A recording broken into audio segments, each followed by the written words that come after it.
Welcome, my faithful family friends. Today, the podcast is entitled Coping with COVID Shut Out. This is the third in the series. We have discussed an introduction podcast. We've had Shut In. And now today, Shut Out. I want to start with a funny story. I like stories. You probably do too. Most people in my life I've encountered in preaching and ministry and friends like stories. This is a true story. Friends of ours we knew a long time ago, some probably 25 years ago. Her name was Lisa, and she and her husband were not getting along in the smoothest of ways. And I think maybe to sort of show him, or out of spite or something, she decided to go buy a brand new red Cadillac without him knowing about it, which she did, and she drove it home, and she wanted to put it in the garage. So when he got home, he wouldn't see it, and that's exactly what she tried to do. She drove it home, probably 10 miles on it, and that's all. She drove it into the garage, and when it was halfway in, for some unknown reason, the garage door came right down on top of this brand new, shiny, red, flaming Cadillac, and it was stuck. It was halfway in and halfway out. And her thought was, which she told us, if I could just keep the car in long enough and keep him out long enough, that maybe I could buy a little more time to come up with some better plan. Imagine what he thought when he came home later in the afternoon and saw a brand new Cadillac halfway in, stuck halfway out, with the garage door shut down on top of it, which she could not improve, couldn't fix it. Does that seem like somewhat you and your family have felt during this viral virus? Sort of shut in but shut out? Yes, we are an outside people, and as I mentioned in the last podcast, we love to be outside. Let's go out, let's cook out, let's go eat out, let's climb, let's roar, let's go to the beach. We are an outside people. In fact, 89% of all of the teachings of Jesus occurred outdoors. And he said to his early disciples, "Follow me, and I will make you fishers of men." That was an outdoor setting. He said in evangelism teaching, "Go out into all the world and preach the gospel." Outside. It's wonderful to be out, but it's terrible to feel left out. I ask a wonderful second grade teacher who has taught for many years. We've known her for a long time.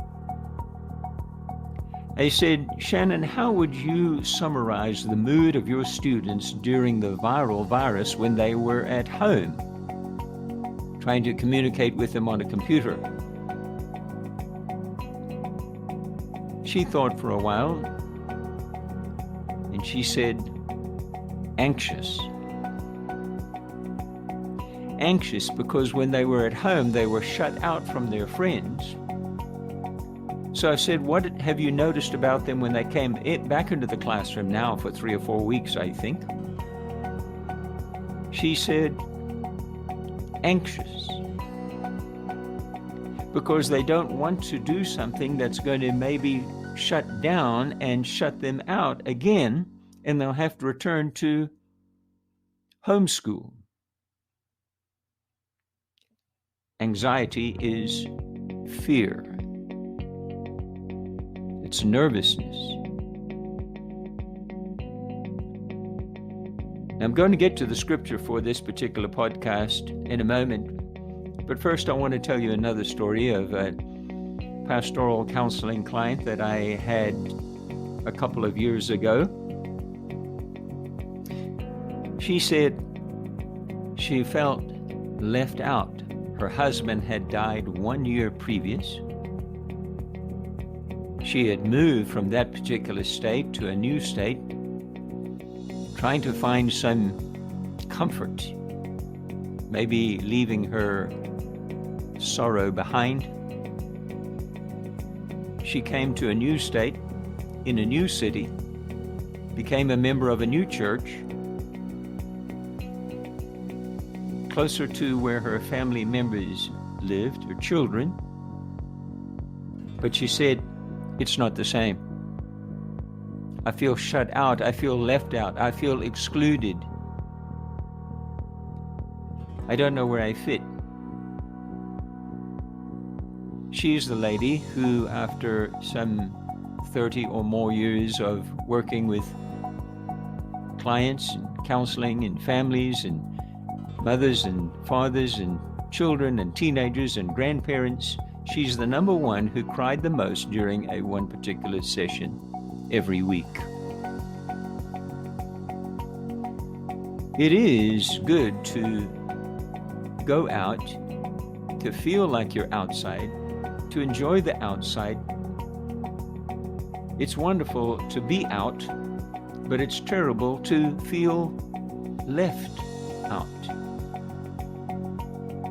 One day I called her, keeping up with her, and she was at the grave of her beloved husband. She was crying. And I quoted a verse to her, which I quote now for you. Joshua chapter 1 and verse 5. I am with you. I will never fail you, and I will never forsake you. I am with you. And in fact, those are the very last words also from Jesus himself to his inner circle before he ascended back to heaven. I am with you. So when we feel like we've been shut out, when we feel like the garage door may be coming down, not on a car, but on our very self. Happy work for this one? By the way, mothers and fathers, I am with you. My early morning prayer hours from 6 a.m. to 7 a.m., and I pray specifically for families that I know, and generically for families. That could include yours. Happy work now? When you feel left out, you feel down, and you feel shut out, you feel excluded, quote Joshua 1:5. I am with you. I will not fail you, and I will not forsake you. He said it, he means it. He will not forsake those who are in his family. Now, we might leave him, but he won't leave us. Share that with your children when they need a hug and loving. Share that with your husband, your wife, your parents, your children. So when you feel, yes, you and me, we're together. When you feel shut out, remember, he is with you inside. God bless you.